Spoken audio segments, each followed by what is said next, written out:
মামাস ওয়ার্ল্ডে সবাইকে স্বাগত। আজকে আরেকটা নতুন ব্লগ নিয়ে চলে এলাম। এখন সকাল 7:30 বাজে। বুধবার, মেয়ের জন্য টিফিনটা বানিয়ে নিই, কারণ ওর কলেজ আছে, ও বেরিয়ে যাবে। আজকে সারাদিনে একদম সময় পাইনি ব্লগ করা সকাল থেকে, কারণ আজকে মিস্ত্রিদের সঙ্গে সারাটা দিন নিচে থাকতে হয়েছে। ওদের আজকে শেষ কাজ রিপেয়ারিংয়ের, তাই জন্য পুরোটা দেখে নিতে হয়েছে।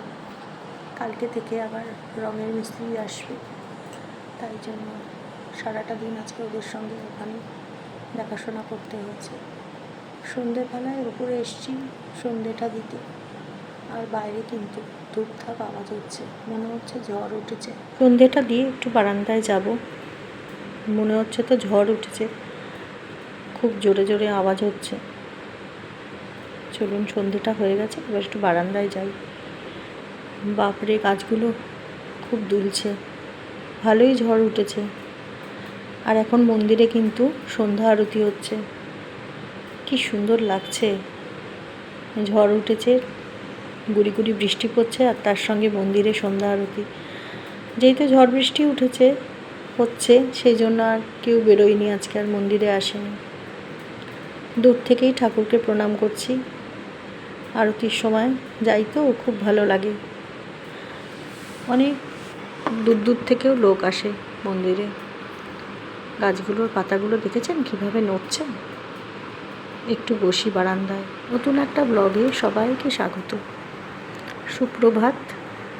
আজকে এখন বেশ ওয়েদারটা খুব সুন্দর, কারণ গতকাল রাতে বেশ ঝড় বৃষ্টি হয়েছে, আর তাই চোখটাও লেগে গেছিলো। 7টা বেজে গেছে ঘুম থেকে উঠতে উঠতে।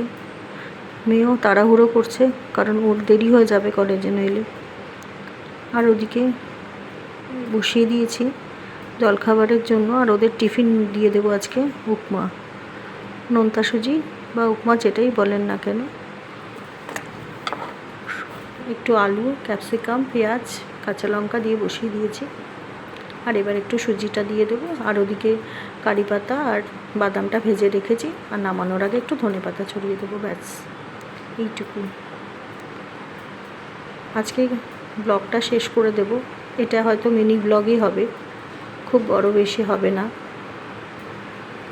কারণ আজকে আবার ইলেকট্রিক মিস্ত্রি আসবে কাজ করতে। আর এদিকে শেড কাঠটাও নিয়ে এসেছিলো, নিচের ঘরের রঙগুলো সব পছন্দ করে দিয়েছি, কোন ঘরে কি কালার হবে রঙগুলো। আর ইলেকট্রিক মিস্ত্রি পুরো বাড়ির আজকে কাজ করবে, কারণ রিপেয়ারিংয়ের সময় সব তার ছিঁড়ে দিয়েছে ওরা রিপেয়ারিং করতে গিয়ে। সেই জন্য ইলেকট্রিক মিস্ত্রির সঙ্গে সঙ্গে আজকে থেকে সব কিছু দেখিয়ে দিতে হবে, কোথায় কি তার ছিঁড়ে আছে না আছে, কারণ বাড়িতে বয়স্ক আর বাচ্চা রয়েছে তো, সেই জন্য। সুজিটা রেডি হয়ে গেছে, ব্যাস এবার বাদাম আর কারি পাতাটা দিয়ে দিলাম, এগুলো মিশিয়ে একটু ধনেপাতা দিয়ে দেবো, তারপরে ওদেরকে টিফিনের জন্য প্যাক করে দেবো। আর বাকিটা তুলে রাখলাম আমাদের জলখাবারের জন্য।